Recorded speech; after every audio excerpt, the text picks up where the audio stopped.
There is a moment every surfer dreads, not a wipeout, but something far more unsettling, happening mid-session. It happens on a wave you would have made easily 5 years ago, and suddenly your body did not respond. The pop-up was late, the paddle felt heavy, timing was off by just enough to matter, and you wonder why. The answer is not laziness or bad luck, it is biology, and understanding it means you can fight back. The changes begin quietly in your 30s, which makes them so easy to miss.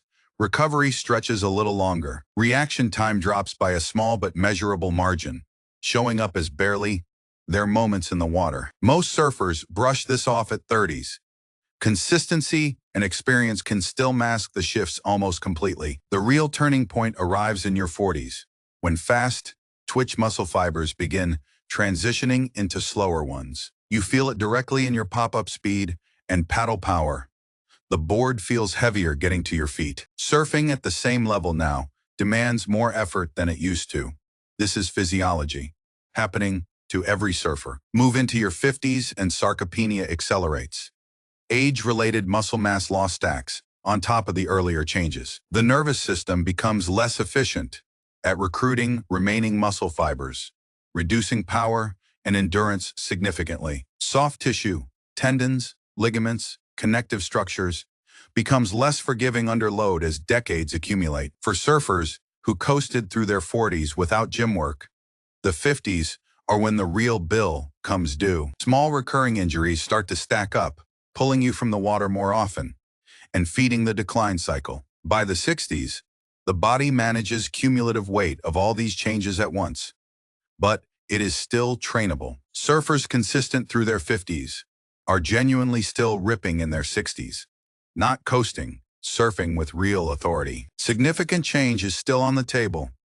What separates thriving surfers from fading ones is the decision to fight back. Building a baseline of strength and control starts with major movement patterns: squat, hinge, lunge, push, and pull. Isolated glute and hip work stabilizes the lower back and protects knees through thousands of surf sessions ahead. Targeted scapular control and rotator cuff endurance keep shoulders healthy through the endless demands of paddling. Surfers returning to structured training report better stability, less chronic aching, faster recovery, and more waves caught. The next phase builds tissue resilience, preparing the body to handle higher loads and absorb real surfing forces. Dropping off a floater is a significant force event.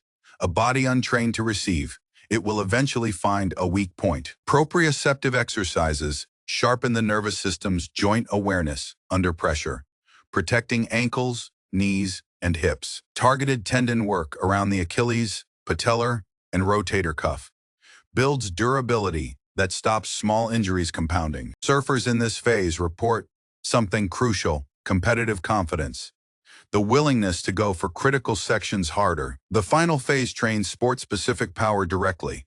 Medicine ball slams and box jumps rebuild rate of force development. Speed and timing, qualities that felt lost, become trainable again, restoring reflexive instinctive surfing in the water. The changes of age are real and significant, but they are not a one-way street, and your body still adapts. Surfers who keep ripping in later decades are not genetic outliers. They understood what was happening and stayed consistent. The best time to build that foundation was 20 years ago. The second best time is right now. Start today.